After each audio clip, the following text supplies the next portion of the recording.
Uganda's main opposition leader Kizza Besigye has been arrested yet again as he was trying to leave his home near the capital, Kampala. Dr. Besigye has been under house arrest since the announcement of the 2016 election results on Saturday the 20th. Journalists of the Associated Press say they saw Besigye being thrown into the back of a van and taken to an unknown location. One journalist is reported to have been pepper sprayed by a police officer. This latest arrest comes a day after Besigye called on his supporters to protest his detainment and the election results. Besigye had planned to visit the Electoral Commission's headquarters in Kampala Monday to get detailed copies of the results from the country's presidential election.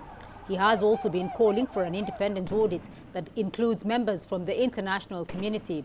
Uganda's Electoral Commission said on Saturday that incumbent President Yoweri Museveni had garnered 60.8% of the vote, while Kizza Besigye came second with 35.4%.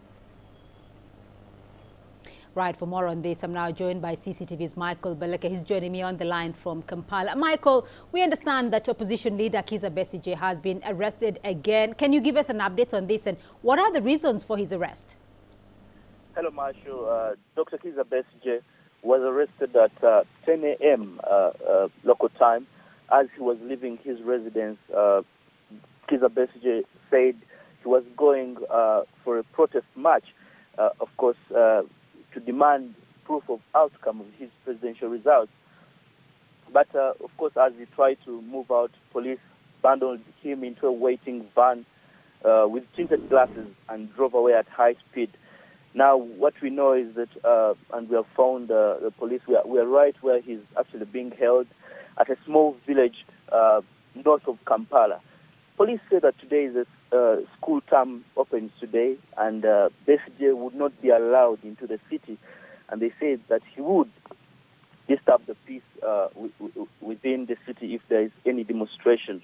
That's only what we have been told so far, and he's still being held. There's a lot of security in the village where he is. There are both military police and the local police in the area. Well, there is a lot of security, as you mentioned, there on the streets of Kampala, and it has been particularly quiet in Kampala in the past few days. What is the current situation? How heavy is that security deployment? Is it just within Kampala or on the outskirts of the city as well? Well, I can tell you that today, the city has been, since we started voting, the city has really been empty, completely empty. But this morning, I think because parents are trying to take their kids back to school and doing last-minute shopping, the traffic is much better on the streets. But with a lot of security still, we can see some security people moving in motorcycles, others aboard pickup trucks.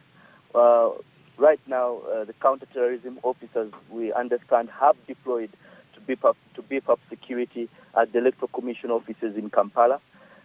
Joint security teams of police and the military actually remain on guard at different locations within the city and outside the city.